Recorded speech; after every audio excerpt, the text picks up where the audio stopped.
दोस्तों, जब भी हम जिक्र करते हैं इस कायनात का यानी इस यूनिवर्स का, तो हमारे दिमाग में बहुत से सवाल घूमने लगते हैं। जैसे हमारी ये कायनात आखिर बनी कैसी होगी, ये आखिर कितनी बड़ी होगी, और ऐसा क्या है जो आज भी इस कायनात ने अपने अंदर छुपा रखा है। तो दोस्तों, वैसे तो इस कायनात ने अपने अंदर बहुत से भयानक राज दफन किए हुए हैं, लेकिन जो सबसे भयानक हमने देखा है वो है ब्लैक होल।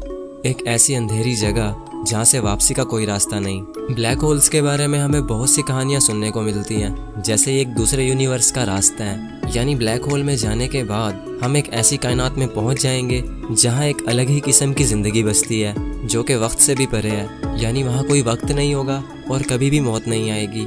और कुछ लोग तो ये भी मानते हैं कि ब्लैक होल्स खुदा तक पहुंचने का रास्ता होते हैं। लेकिन दोस्तों, ये सब सिर्फ लोगों के मन गढ़ंत अंदाजे हैं, क्योंकि आज तक सिर्फ ब्लैक होल्स को देखा गया है, उन्हें ऑब्जर्व नहीं किया गया। जैसे कि ब्लैक होल्स में जाने वाली कोई भी चीज़ वापस नहीं आती, तो ये बता पाना मुश्किल है कि ब्लैक होल मौत देते हैं या फिर एक नई जिंदगी। ऐसे ही कुछ सवालों का जवाब ढूंढने के लिए इंसान ने कायनात को पढ़ना शुरू किया, और जब इंसान ने कायनात को पढ़ा तो इंसान की अकल भी दंग रह गई। तो आज की इस वीडियो में हम कायनात की सबसे खतरनाक चीज़ ब्लैक होल्स के बारे में डिटेल से डिस्कस करेंगे। तो वीडियो बहुत ज़्यादा इंटरेस्टिंग होगा, इसीलिए उसको एंड तक देखते रहना। मैं हूँ अब्दुल हन्नान और आप देख रहे हैं आपका अपना चैनल इन्फो फैमिली। तो दोस्तों, अगर बात की जाए ब्लैक होल की, तो ब्लैक होल एक ऐसी जगह है जहाँ कायनात का सबसे ज़्यादा अंधेरा होता है। उस अंधेरे से कोई चीज़ भी बचकर नहीं निकल पाती, हत्ता कि रोशनी भी नहीं। रोशनी ब्लैक होल के अंदर जाती ज़रूर है, लेकिन वहाँ से वापस नहीं आती, क्योंकि ब्लैक होल रोशनी को भी निगल जाते हैं, और उनके इन्हीं अंधेरे रूप की वजह से उन्हें ब्लैक होल्स कहा जाता है। तो अगर साइंसी नज़रिए से ब्लैक होल को समझा जाए, तो ब्लैक होल एक ऐसी जगह है जहाँ फोर्स ऑफ ग्रेविटी बहुत ज़्यादा स्ट्रॉन्ग होती है। और अगर सीधा सीधा कहा जाए तो इस यूनिवर्स की सबसे ज़्यादा ग्रेविटी एक ब्लैक होल के अंदर पाई जाती है। इसकी ग्रेविटी हर उस चीज़ को अपने अंदर खींच लेती है जो भी उसकी लपेट में आता है, और जब भी कोई चीज़ एक बार ब्लैक होल के अंदर चली जाए तो वो कभी वापस नहीं आती। इसीलिए ब्लैक होल को बोला जाता है the point of no return, यानी एक ऐसा रास्ता जहाँ की कोई वापसी नहीं, या फिर एक ऐसी अंधेरी रात जिसकी कोई सुबह नहीं। ब्लैक होल में जाने के बाद फिजिक्स का कोई ला काम नहीं करता, हत्ता कि न्यूटन के ग्रेविटी के लॉज भी ब्लैक होल के अंदर फेल हो जाते हैं। यानी ब्लैक होल हमारे यूनिवर्स का एक खौफनाक और तिलस्मी चेहरा है, जिसे समझ पाना बिल्कुल भी आसान नहीं। तो ये तो हो गई ब्लैक होल की तारीफ कि ब्लैक होल होता क्या है। तो अब अगर हमें ब्लैक होल को और ज़्यादा समझना है, तो हमें कुछ सवालों का जवाब ढूंढना पड़ेगा, जैसे कि एक ब्लैक होल आखिर बनता कैसे है। क्या होगा कि अगर हमारी अर्थ एक ब्लैक होल में गिर जाए, और अगर हमारा सूरज ही एक ब्लैक होल बन जाए, तो हमारे सोलर सिस्टम का क्या होगा। तो ऐसे ही कुछ सवालों का जवाब ढूंढकर हम समझ पाएंगे कि एक ब्लैक होल आखिर क्या भला है। तो बस अब टाइम ज़ाया किए बगैर अपने सवालों का काउंटडाउन शुरू करते हैं। क्वेश्चन नंबर 10, एक ब्लैक होल आखिर बनता कैसे है। इस सवाल का जवाब ढूंढने के लिए हमें 100 साल पीछे जाना पड़ेगा, यानी 20वीं सदी में, क्योंकि 20वीं सदी के लोगों को लगता था कि ब्लैक होल जैसी कोई चीज़ नहीं होती। उनके लिए ये सब सिर्फ किस्सों कहानियों जैसा था। 1916 में एक साइंटिस्ट थे जिनका नाम था कार्ल श्वार्ज़चाइल्ड। उन्होंने आइंस्टाइन की जनरल थ्योरी ऑफ रिलेटिविटी का इस्तेमाल किया कि अगर हम किसी भी चीज़ के साइज को बहुत ज़्यादा कंप्रेस कर दें तो वो चीज़ एक ब्लैक होल बन जाएगी। अब ये तो आप जानते ही होंगे कि जब हम किसी चीज़ को कंप्रेस करते हैं तो उसका साइज छोटा हो जाता है। तो सर श्वार्ज़चाइल्ड के मुताबिक जब भी हम किसी मैस को हद से ज़्यादा कंप्रेस कर देंगे तो वो एक ब्लैक होल बन जाएगा। यानी अगर हमारी अर्थ के साइज को बहुत छोटा कर दिया जाए तो हमारी अर्थ भी एक ब्लैक होल बन जाएगी। खैर, उस वक्त तो इस थ्योरी को मजाक समझा जाता था, लेकिन जब 1971 आया तो ये थ्योरी एक हकीकत बन गई, क्योंकि 1971 में साइंटिस्ट ने इस कायनात का सबसे पहला ब्लैक होल देखा, जिसे देखने के बाद ये पता चला कि वो हाईली कंप्रेस्ड था। वो ब्लैक होल हमारी ज़मीन से 6000 लाइट ईयर की दूरी पर था। और अगर आपको लाइट ईयर का नहीं पता तो मैं आपको बताता चलूं कि एक लाइट ईयर का मतलब है जहां लाइट को पहुंचने में 1 साल लग जाए। यानी अगर एक प्लैनेट पर सूरज की रोशनी को पहुंचने में 1 साल लगेगा तो इसका मतलब है वो प्लैनेट सूरज से 1 लाइट ईयर की दूरी पर है। तो जो ब्लैक होल सबसे पहले डिस्कवर हुआ था वो हमारी ज़मीन से 6000 लाइट ईयर की दूरी पर था। यानी अगर हमारी ज़मीन से उस ब्लैक होल पर लाइट भेजी जाए तो उस लाइट को वहाँ पहुँचने में 6000 साल लग जाएंगे। और हम अच्छी तरह जानते हैं कि लाइट इस कायनात की सबसे फास्ट चीज़ है। क्वेश्चन नंबर 9, ब्लैक होल्स कितनी टाइप्स के होते हैं। तो दोस्तों, 1971 से लेकर अब तक साइंटिस्ट बहुत से ब्लैक होल्स को देख चुके हैं, जिनमें उन्हें अब तक 4 किस्म के ब्लैक होल्स देखने को मिले हैं। Miniature black holes, stellar black holes, intermediate black holes और सुपरमैसिव ब्लैक होल्स। अब अगर बात की जाए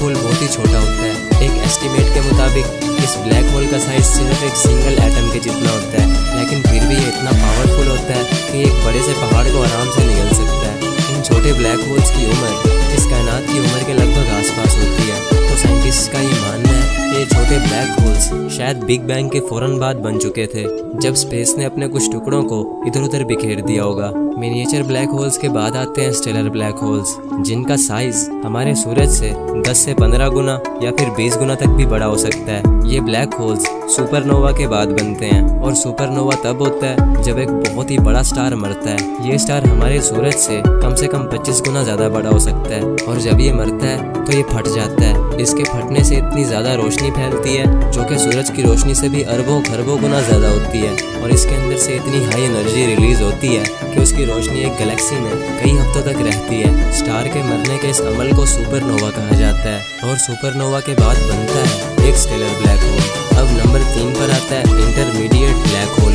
ये ब्लैक होल्स तब बनते हैं जब बहुत सारे स्टेलर ब्लैक होल्स एक दूसरे में मर्ज होकर एक बड़ा ब्लैक होल बना देते हैं। और अब जो सबसे खतरनाक और सबसे बड़ा ब्लैक होल है वो है एक super massive black hole.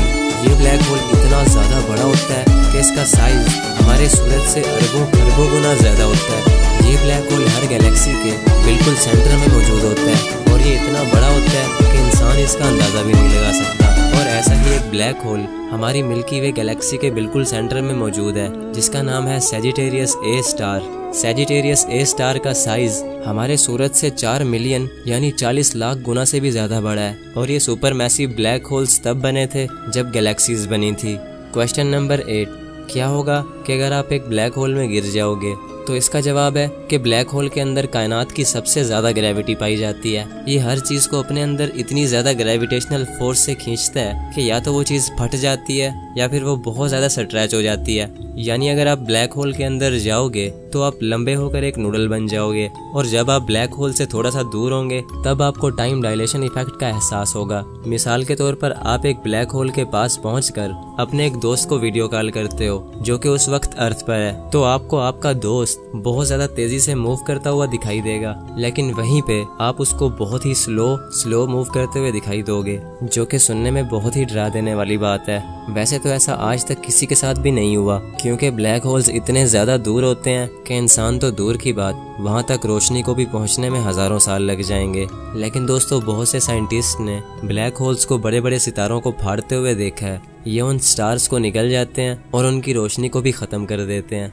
Question number 7, अगर ब्लैक होल्स काले होते हैं और इनमें बहुत ज्यादा अंधेरा होता है तो फिर ये नजर कैसे आते हैं? तो यार, इसका जवाब है कि ब्लैक होल इनविजिबल होते हैं। ये बिल्कुल भी नजर नहीं आते। इनको देखने का सिर्फ एक ही तरीका है, और वो है इनके इर्द गिर्द मौजूद एक्रीशन डिस्क, जो कि तब बनती है जब ब्लैक होल्स बहुत सारे स्टार्स को निगल लेते हैं, तो फिर उन स्टार्स की बची कुची धूल और गैसेस ब्लैक होल के इर्द गिर्द मंडराने लगती हैं।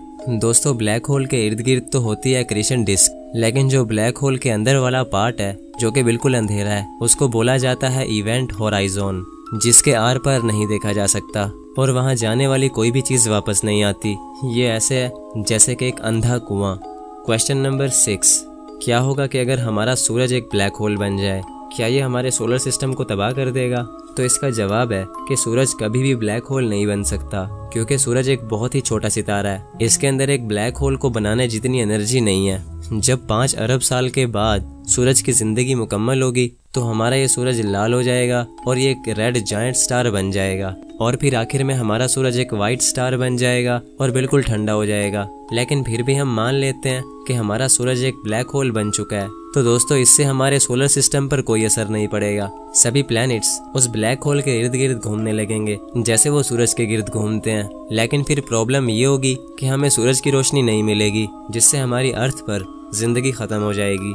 क्वेश्चन नंबर 5, अगर ब्लैक होल्स इतने ज्यादा खतरनाक होते हैं कि वो अपने आसपास की किसी भी चीज को नहीं छोड़ते, तो क्या कभी ऐसा हो सकता है कि ब्लैक होल्स हमारी गैलेक्सीज को ही खा जाएं? तो इस सवाल का जवाब है नहीं। माना कि ब्लैक होल बहुत ही पावरफुल होता है, लेकिन ये इतना पावरफुल नहीं होता कि ये पूरी गैलेक्सी ही खा जाए। एक गैलेक्सी बहुत ज्यादा बड़ी होती है और ब्लैक होल गैलेक्सी के सामने नजर भी ना आए। क्वेश्चन नंबर 4, अगर हमारी अर्थ एक बड़े से ब्लैक होल के अंदर गिर जाती है तो हमारी अर्थ का क्या होगा? तो इसका जवाब है कि हमारी अर्थ ब्लैक होल के अंदर बहुत ही आराम से जाएगी। शुरू में तो हमें कुछ महसूस ही नहीं होगा, लेकिन हम जैसे ही ब्लैक होल के अंदर जाते जाएंगे तो हमारी अर्थ के छोटे छोटे टुकड़े हो जाएंगे, क्योंकि हमारी अर्थ की ग्रेविटी भी एक ब्लैक होल की ग्रेविटी का मुकाबला नहीं कर सकती। और ब्लैक होल में जाने के बाद अंजाम सिर्फ और सिर्फ मौत होगा। और जो लोग ये बोलते हैं कि ब्लैक होल खुदा के पास पहुंचने का रास्ता होते हैं, तो मुझे लगता है वो लोग सच बोलते हैं, क्योंकि मरने के बाद हम सब खुदा के पास ही पहुंच जाएंगे। क्वेश्चन नंबर 3,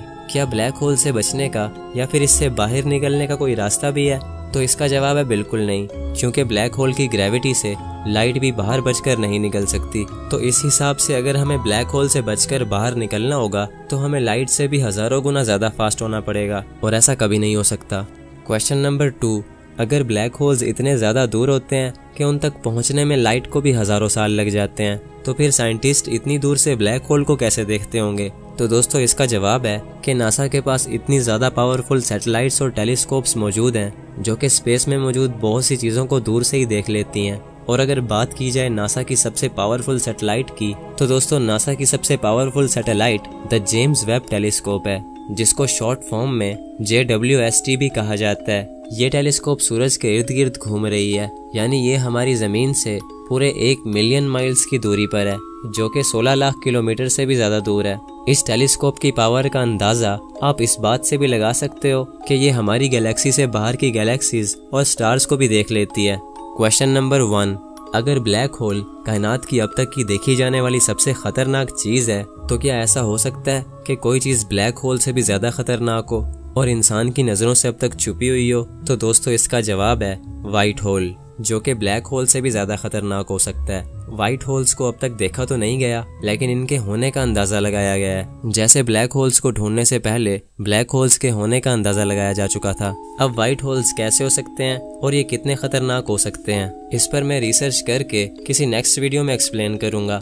और ना जाने ऐसे कितने ही खतरे हमारे स्पेस में घूम रहे होंगे, जिन तक पहुंचना तो दूर, उनके बारे में सोचना भी हमारे लिए नामुमकिन सी बात है। तो दोस्तों अब मैं उम्मीद करता हूँ आपको आज का ये वीडियो पसंद आया होगा। इन वीडियोस को बनाने में बहुत ज़्यादा रिसर्च लगती है और एडिटिंग में बहुत सारा टाइम लगता है, तो इसलिए इस वीडियो को एक लाइक करके जाना।